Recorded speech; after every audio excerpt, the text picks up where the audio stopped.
there came a day like no other when Earth's mightiest heroes found themselves united against a common foe. Those are words originally written down in Avengers #1 way back in the 60s, and they have rarely rang out more true than they have today. Hello, everybody. Welcome to a fun little bonus episode of The Devil's Due. We are here on this day, November, 6th? What's the date today? It's the 7th. November 7th, 2020. A year that has been marked by heartbreak, agony, frustration, disease, you name it. 2020 has not been fun, but today has been a good day. A good day because it was announced today that Joe Biden and Kamala Harris have been projected to win the presidency and vice presidency of the United States, defeating Donald Trump. And, you know, we know that this is not over. We know that this is going to be a long, drawn-out process. There's going to be lawsuits and recounts and all that, but we've come through so much so far in 2020, and we wanted to take this day to exhale, to, as Tolkien once wrote it, stand and breathe the free air. So here we are, Drew. How are you doing, sir? I had a great day. It was a great day. And I should, I'd be remiss to say, you know, I am relieved more than anything. Yes. But that reveals itself in a lot of ways, and jubilant might be one of them at certain points. Yes. But just to be fair and honest about the situation, my jubilant exhalings here are not so much for the Biden and Harris victory, so much it is for so much as that victory represents the defeat and eventual removal of the previous regime from office. It's been a very long and painful 4 years for any number of reasons you can count, and we have counted. And you know, I'm not gonna sit here and like dump on. Yeah, we're Biden. not here to gloat. Not gonna dump on anyone per se. We're not here to gloat. We're not here to. No, there's no gloating. Yeah. I mean, hey, whatever. But I'm not sitting here telling you that I'm the world's biggest Joe Biden fan, and I don't know that many people would actually be in that position. To be perfectly honest with you, however, this is what the choice we were given, and I don't know that a choice could have been more clear. So I am certainly very relieved that the right choice was made, because, the last 4 years have been just incredibly... you and I we've had episodes that have delved into big moments of the last 4 years. I remember when Charlottesville happened. Right. And we had, you know, like, come on. We haven't so much as put our... you and I have not put names to things very often. We have not sat on this show and publicly like dumped on Trump much. I don't think anyway. We haven't shied away from it. We haven't. I don't know that we try not to go political. Right. I don't know that we've made it a secret that we're certainly not fans. Right. So today, I will tell you, it has been a difficult 4 years and a very painful 4 years, not just for any number of reasons. If you have any sort of belief in our society and whatever, the last 4 years have certainly been a challenge to everything you thought you might have known about American values and whatnot. And it's not the decisive margin of victory that I would have preferred. That would have been a direct repudiation of the last 4 years. But I will take a W where I can get it. Yes. And today I am certainly taking that W.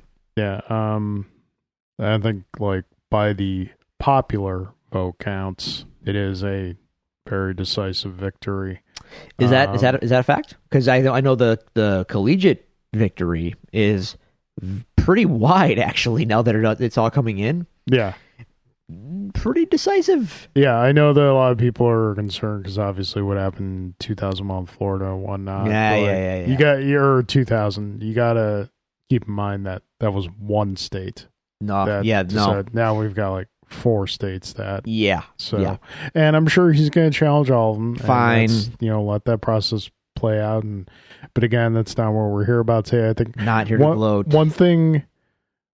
One thing I really noticed on social media as everything was happening today was there was a common thought being shared, which was being able to like exhale and breathe and just like, again, going back, I mentioned to a couple friends of mine, I know this is not really going to, hit home with you very much because you're not as much a fan, but like, I feel a lot like King Theoden from Lord of the Rings after he was under a spell, and it was a spell that caused him to like be, for lack of a better term, like a zombie version of himself and be controlled.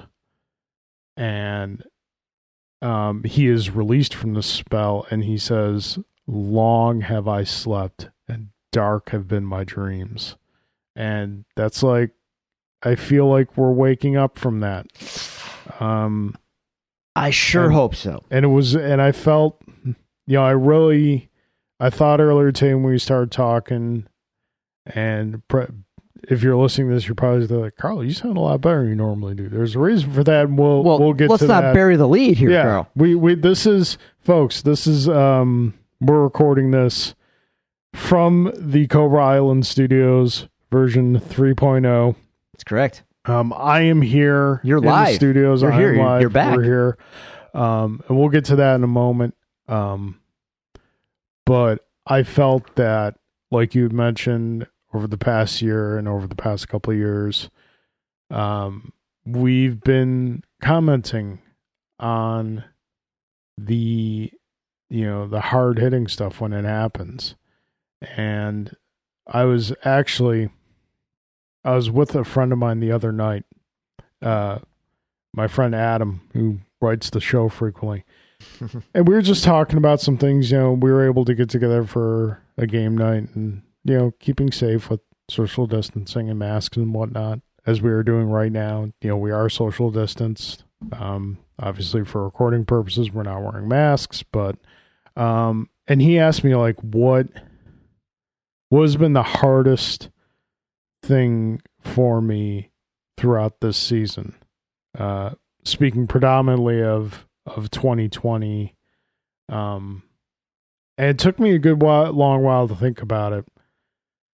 And I said to him, like, the hardest thing for me throughout this has been holding on to the hope that people will be able to come together and work for a greater good.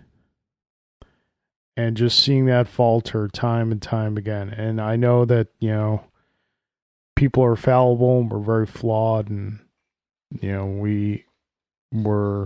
we can be savage creatures at times, but today really spoke to that hope that people can come together. And obviously there was a fear And another friend of ours mentioned it that, if it goes one way, then there's going to be like, riots in the streets and whatnot and things like that. And, Drew, people did take to the streets. They did. It was a sight to be seen. To be fair, I for as invested as I am in what has been a week, I've also tried to not pay that much attention to it. To be honest with you, I've been the same way. I did not watch election night coverage and all that. Like, dude, I went because we knew it wasn't going to be decided on election night. Yeah, and just all of the circus and the whole thing. I can't. Like people, like the debates. I had friends that were watching the debates and asking me, "Hey, did you watch the debate?" And it's like, dude, nothing that could be said at the debate is going to sway me at this point. You know we what I mean? already watch professional wrestling once a week. We don't need. We're perfectly happy with the product we have. Yeah. But in any case, so today, for instance, given the uncertainties of the whole situation, I didn't know which way things were going to go. I mean, I didn't expect anything happening today, so I was going about my day doing, my routine. I had to watch the dude for a bit. I had some I had some things on the agenda to get done. Yeah. And then I was going about my business doing those things, and I got a message from a friend of mine that said, well, Pennsylvania called it. That's it. It's done. And suddenly, a day that was already pretty good, not going to lie. Hey, the sun came out today. Great weather today. Beautiful day. Yeah. Suddenly, things just got better. Yeah. From there. Yeah. Food tasted better. My drinks tasted better. I exhaled. And despite not being the biggest fan of the incoming regime, I certainly give them far more credence and I give them much more the benefit of the doubt than I do what we have had for the last 4 years that have just seemed like some kind of terrible dream. Terrible, Yeah. And I don't want to overstate is it a nightmare? Yeah, you know what? In a lot of ways, it's been kind of a nightmare. And here we are, though, hopefully waking from it. Unfortunately, a lot of the people that have perpetuated that nightmare, they're not going away easily, and that does give me some pause. But for now, for today, I am celebrating. I am happy. And again, it's not so much a celebration of the incoming so much as a celebration of the outgoing. Right. Whatever you think of the incoming, what was in place had to go. Yeah. Jake. And now it's gone. So, hey. To be more show relevant, it's as Superman refers to it as the never-ending battle. And today's a day to rejoice and exhale and appreciate this. What are you doing? I am sorting a gift that I got for you. Oh, okay. Sorry, I don't mean to. I didn't. I was like, I was multitasking, Carl. What was? I bought these for you a lifetime ago. Oh, look at that! But seeing as this is the first time that we have been together in about 6 to 8 months, yeah, wow, those are awesome, man. Thank you. For those of you listening at home, these are buttons, like pin buttons. That's correct. Of Street Fighter characters. Yes, nice. I got those for you. I feel like again like a lifetime ago. Cool, but that's man. The world we've been in, and this is the first time that we have been together down here since February or March. I will find something to adorn them on. Very good. So yeah, we wanted to just hop on and share this moment with you all who've listened to the show and stuck with the show. Again, we are not a political show. We try not to go political. We try to give you an escape from a lot of those things. I feel a lot of times we succeed, but we also acknowledge those things are out there. So on a day like this, and we had an opportunity because, we were getting together, and we'll get to that in a moment. Yeah. A lot of things came together today. Yeah, today is a good day. You know what, Drew? That's the name of the episode right there. A good day. A good day. And not just because of the political stuff. No, we were planning on getting together anyway. Yeah. And this is just icing on the cake. A lot of universal convergence today. Yeah. So obviously, COVID has not gone away. No. This is probably not going to be a regular thing for us. But in this state, we're doing okay with COVID. State, yes. Our county at the moment, our county is no. starting to tick up a bit. So fingers crossed. This, am I saying we're not going to do this again until the end of COVID? Certainly not. But, Drew, we got together today for the AEW pay-per-view event, Full Gear, which ended, roughly moments ago. It is like what? To a quarter after midnight. We're recording just this. About, yeah. Just about. And so you are fortunate enough to have a big open space. So it was me, you, and Alan. That's it. We were careful. We observed social distancing and whatnot. And we just got together and, enjoyed a great wrestling show. And, things felt normal-ish for the first time in a long time. Yeah. Yeah. It was... Take it where you can get it. Yeah. Yeah, indeed. So, really quick, I do just want to do a bit of housekeeping with the show. We realize, and I apologize, it's been a busy week, so I haven't had a chance to post on the Facebook page. We realize there is a bit of a problem if you listen to us on the Apple Podcast mobile app. Our new episodes are not uploading for everybody.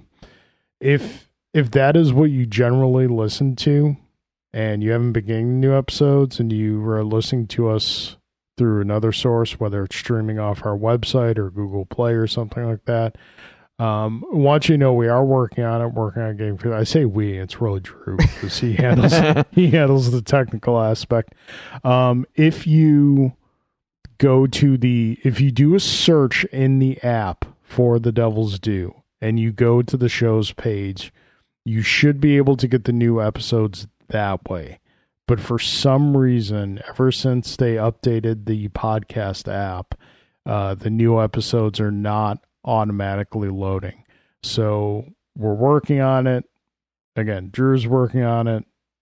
Do we kind of get it fixed? But again, you have other methods to consume the show in the meantime, and we'll keep you updated once we get that corrected. Yeah. Full Gear. Great show. I'm a stickler for wrestling shows, so I'm gonna be as honest as I can about the whole shebang. That was a fantastic wrestling show. Yeah, it was a lot of fun. I'm just saying. I watch a lot of wrestling, as you know, and I've seen a lot of great shows. I've seen a lot of dud shows. I've seen a lot of okay shows. That was a excellent pay-per-view event. Probably one of AEW's best events that they've done. And that's saying a lot considering that they put on a fantastic show amidst the pandemic with a limited crowd in Florida. Mm-hmm.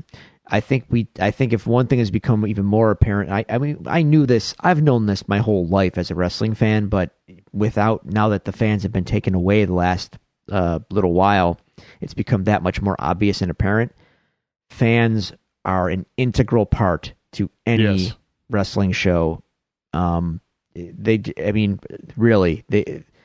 reaction just makes it's the heartbeat of a great show. Yeah. And when you watch a great show with fans that fans are going crazy for, you know, that energy and that it translates to you, the viewer at home. And I've been to great shows where I've been in those crowds, and it's a communal experience. There's nothing like it, and unfortunately, we might not have that for a while. So, having said that, without that crucial element, I just as a viewer at home, AEW put on a fantastic show tonight.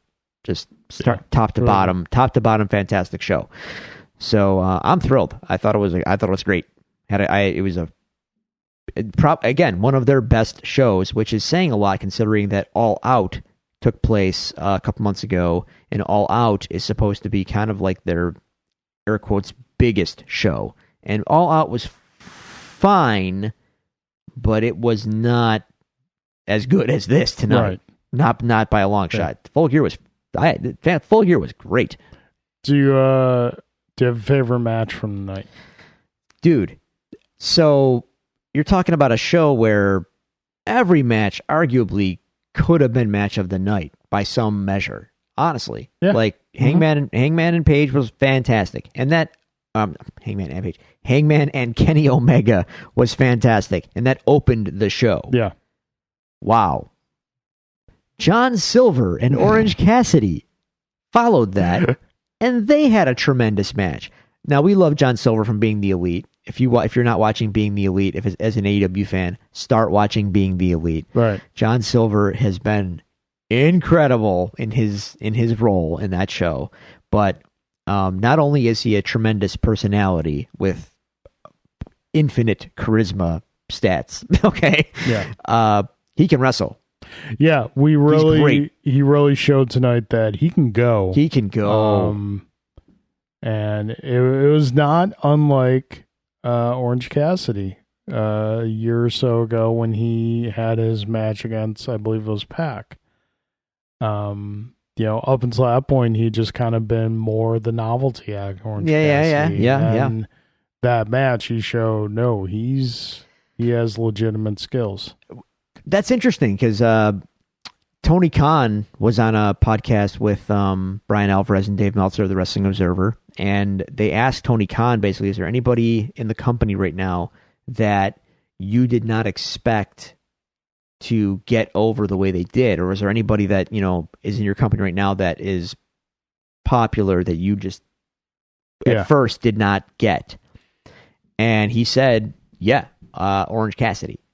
He named him, and he said, I saw a lot of, I saw people showed me his stuff on the indies, and they showed me what he was about, and the sloth offense style. And the super slow, super meta kind of stuff. And he's like, some of it I liked, some of it I didn't, but I knew that it had an appeal, so I went with it, and we found a way to use it and use the elements we like, not so much the elements we don't like. And, look what's happened in the last year. Orange Cassidy is one of the hottest acts on the show. Yep. And he's great. Like, the guy can go. Yeah. Is his gimmick that he doesn't care and he's slow? Yeah. But again, the dude can turn it on and go. Yeah, he goes 0 to 60 in a heartbeat. Yeah, no, he is a great wrestler. So him and Silver put on a great match. Yeah. If I had to go, gun to my head, match of the night, it almost had to be the Bucks and FTR. Man, those guys laid it all out there, and they did. They really laid it all out there. And that's saying a lot because that match was literally years in the making. Yeah. And there's no limited fans to see it. And I said to you during it, I'm like, man, if this match was happening with fans, it would be legendary. I think the obviously the lack of fans, the Matt Jackson injuries, which are real injuries. But the injury factor though worked in that match's favor. It did, because but Matt had to. Yeah, You got to sell. it did, and he sold it well. But I think if given the choice, I'd obviously want to see a fully healthy Bucks versus a fully healthy FTR. But that match though was man. Oh yeah, it was fantastic. There wasn't a bad match in the night. No, there really wasn't. Everybody delivered in a big bad way. Darby and Cody had a great match. Yep. The women's match was great. Yeah. Nyla and Shida was good. What I don't want to shortchange anybody. Like everybody put on a great match. Matt and Sammy, the ultimate deletion. Look, I'm a big Matt Hardy mark, so those deletion matches are always going to be fun for me. And they delivered. My only critique with that is I wish, and if they're going to have the reasons why they do certain things, there should not have been any commentary whatsoever over that match. Just let it play out and let the commentators after the fact comment like on what they saw, but don't comment over it because it's so over the top and meta that like real time commentary from a broadcaster voice just isn't gonna be able Takes to you out of it. Yeah. Just let it go and then comment later. But still, it was super fun. Yeah. And Sammy Guevara is going to be a fantastic babyface someday. Mark my words. Jericho MJF, they were fun. Speaking of building for the future, MJF is 24 years old and already one of the greatest performers in the business in terms of how he embodies his character. He's great. But the match itself was fine, but I thought like some of the after match stuff was more revealing and actually more like interesting. So when after the match you had Wardlow and Hager, everybody's celebrating. I don't want to. Should we spoil them? Are we spoiling? When you're planning on putting the episode up? Wednesday-ish. Yeah, sure. I mean, okay, so MJF won. Folks, spoilers. Yeah, spoilers. MJF won the match, so now he gets to join the Inner Circle, which is, hey, cool. But remember that the tensions between, everybody in the Inner Circle wanting MJF to join is, they don't necessarily want him in there. And Wardlow and Hager have a little... Who's going to be the big dog on the block? Yeah. And when they all got together at the end of the match to kind of like celebrate, I guess. I mean, someone as much as a celebration can be for Jericho losing to MJF, whatever. They did celebrate. MJF is inducting MJF into the Inner Circle, but you still saw the standoffish factor between Wardlow and Hager, and even MJF is in, but he's so slimy that know he's plotting against Jericho. It's great. It's great. So I did like those moments, those character beats that if you're watching, you notice of like Wardlow and Hager clearly avoiding each other, even on their way out up the ramp. They were avoiding each other. Like they made eye contact, but they were clearly dodging each other. Still. Smart booking, Wardlow's going to be a babyface and a half soon. It's going to be great. We're all going to have a great time with it. So that was fun. What else happened on the show tonight? Am I forgetting anything? No. And then Moxley and Kingston. And Kingston, dude, that guy can talk me into any building, anywhere, anytime. So they had a fun match. A lot of toys, a lot of... It was an I Quit match. Disqualification match. And it was great. And I fully expected at the end for there to be some kind of like Kingston face turn after he, because him and Mox really... The Wednesday's Dynamite, man, the promo between the two of them was one of the best I've ever seen. Yeah. But no, Kingston went out angry. And Moxley stood tall at the end, and that's how we ended the show. But it felt like Kingston might turn, because after an arc, after he's had his arc, right? Yeah. He said he never gave up, and that's how he got the match, and yada yada. And the match happens, and it's brutal, and they beat the crap out of each other, and Kingston does give up. And you would think that after the conclusion of that, when Mox, offers him his hand, you would think that you get the big face turn moment for Kingston to say, okay, we're cool now. Yeah. Nope. Kingston walked off, with his pride or whatever. All right, we'll see where it goes. I like it. Kenny came out at the end to kind of give his say hi to Jon Moxley. I'm very much looking forward to Jon Moxley versus Kenny Omega round 2. This time not a lights out match, but a actual wrestling match. We'll see where that goes. In AEW offers a lot of interesting things because on one hand they do predictable booking, but that's not a bad thing because I remarked to you, and as we talked about booking throughout the show. Yeah. Sometimes predictable's fine. Right. Sometimes you know how a story's going to end, but that doesn't make it a bad story. Correct. Even if you know the execution, even if you know the ending, you still have to execute the ending. Exactly. And AEW generally does well with that. By the same token, there are a lot of avenues they could go down to get to where they want to go from here on out, and that is unpredictable in a way. Right. And hey, I'm here for it. Let's go. There's just a lot of things that can happen between now and February when the next pay-per-view is that are super intriguing. So does Kenny have the title shot against Moxley? Yeah. But where does that leave Hangman?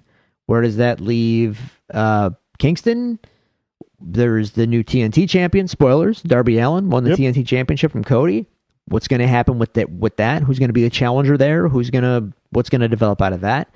The Bucks won the tag titles in my favorite match of the night. Right. However, Matt Jackson is legitimately kind of busted up. Yeah. He might have to have surgery. What are they going to do with the titles? Are they going to keep the titles on them while he goes in for surgery and basically ice the belts for a while? I don't know. Yeah, I don't see in a brand that prides itself on its tag team division, and a lot of its popularity comes from its tag team division. I don't see them really doing that with the belts. I think, like we discussed, the Bucks will probably surrender the belts if Jackson has to have surgery. This was my favorite part of the night, was just listening to you fantasy book. And the best part was, you've only been into wrestling, you like wrestling, obviously, but into wrestling. Actively watching. Active participant. Let's call it a year and a half. Yeah, since the inception of AEW. I came over to your place for a couple of NJPW events. And yeah. But what I love about it is that in that short time, as we were, you're throwing stuff at me tonight, and it's like, you get it. You totally get it. You totally know how to you know how faces and heels work. You know what's going to build a guy and what's not going to ruin a guy. Right. That's smart. No, honestly, some of the stuff you were spitting out, okay, who wins this match? Okay, cool, but and then if he doesn't win this match, what does that mean? He's done? He's buried. He has you totally got it, and I was just so happy. Carl gets it. That's so cool. And it's and the funny thing about it is dude, you understand. It doesn't have to be so difficult. It doesn't have to be this constant swerve job and we gotta surprise people all the time. Look, man, protect your talent. Keep your talent over. Don't bury them. Don't make them look stupid. And entertain your fans. That's it. You don't have to make a guy look bad to satisfy someone in the backseat go, okay? Yeah. You have talent on your roster. They can lose and your job is to have them lose and still look good. Right. I think like when you have some stories just kind of write themselves, but even with the stories that write themselves, like there's a foundation that needs to be built there, and there's things that have to get laid out in advance. If those things aren't handled well, then the payoff doesn't mean as much.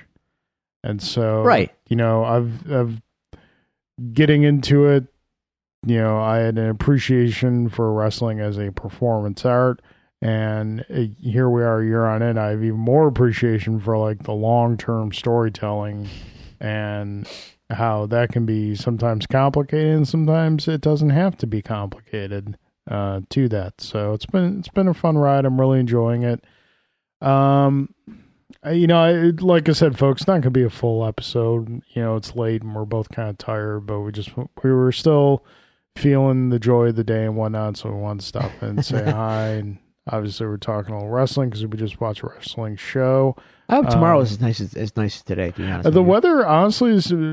Julie said the weather's supposed to be like this for the next 4 days or so. I'm perfectly fine with that. So, I got in the mail today the new Ant-Man expansion pack for Marvel Champions. You've got to look on your face. I thought I might have solved our problem with the podcast, but okay. No, I don't. I don't have a good answer. I'm sorry. So I'm looking forward to playing that. I looked through the cards that came in the pack day, and they look really good. That game's been a nice outlet for me for my gaming during COVID, because you can play it single player, so it's been a lot of fun to explore that.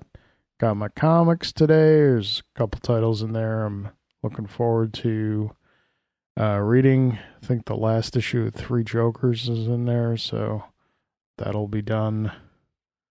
Yeah, that's been a thing. I mean, it's I don't know if it's canon or like what. I don't know. But I don't know. It's been a thing. So.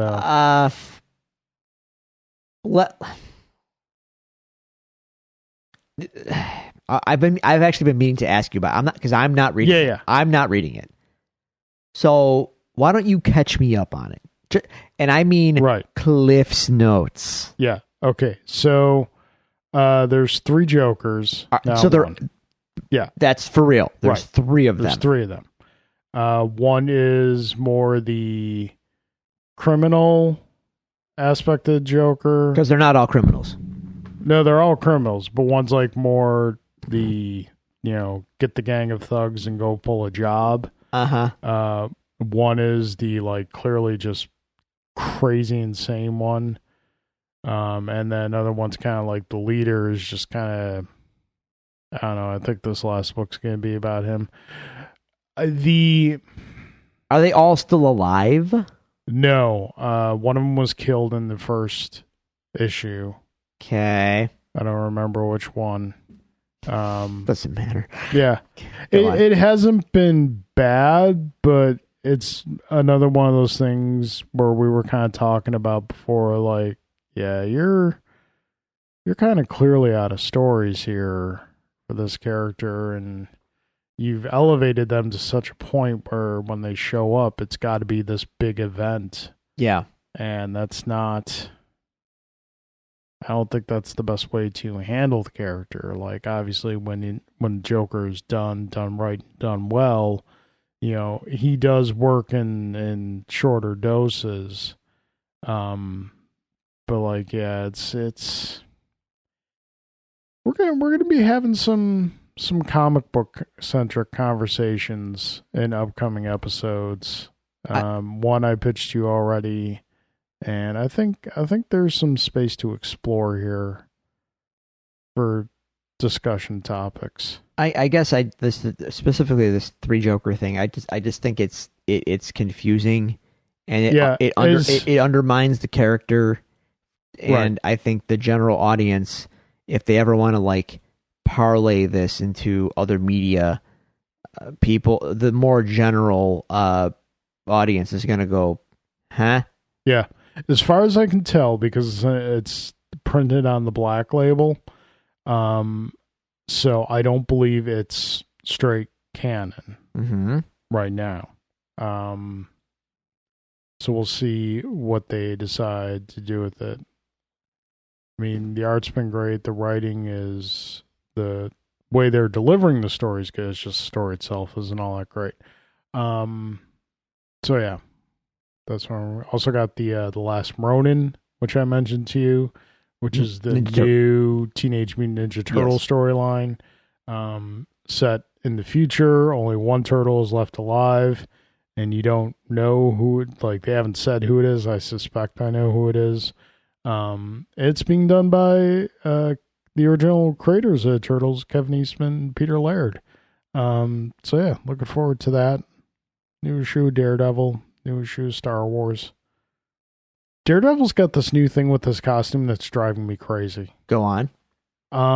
So he's back, like, he's pretty much back in the red. Daredevil, the book itself has been good. I enjoy it. But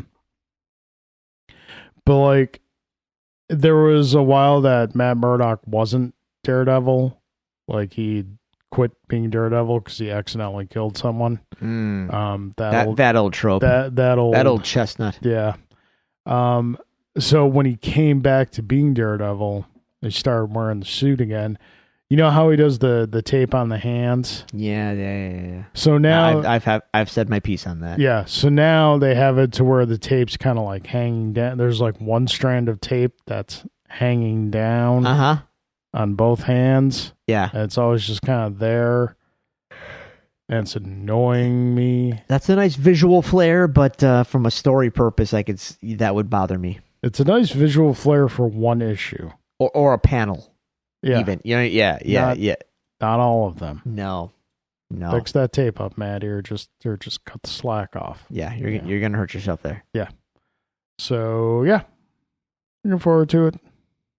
Fun stuff. Well, all right. I think we'll talk about Mandalorian in our next main episode. Stuff we can go over there. I am not caught up, so give me a couple weeks and I'll catch up. Yeah. Well, I watched one episode. Only got one. There's only 2 out, so. Well, by the time we next speak, there will be more. But I watched the first one of the new season, and I was very much Star Wars entertained. So yes, please give me more of that. Yeah.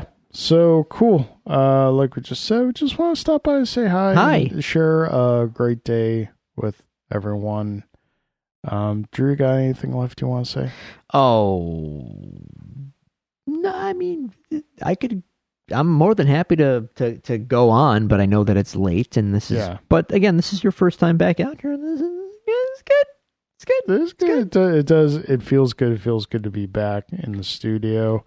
Again, I wish we were at a point where, we could say we're permanently back here, but I don't think we're there yet. No. It's not saying we won't be doing this more. Maybe we could do like a once a month.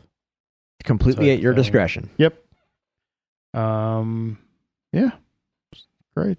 Yeah. Good day. It has been a day. I'm certainly thankful and relieved to whatever extent I can be. Yeah. And from here, a lot of work to be done. Don't get me wrong. Yep.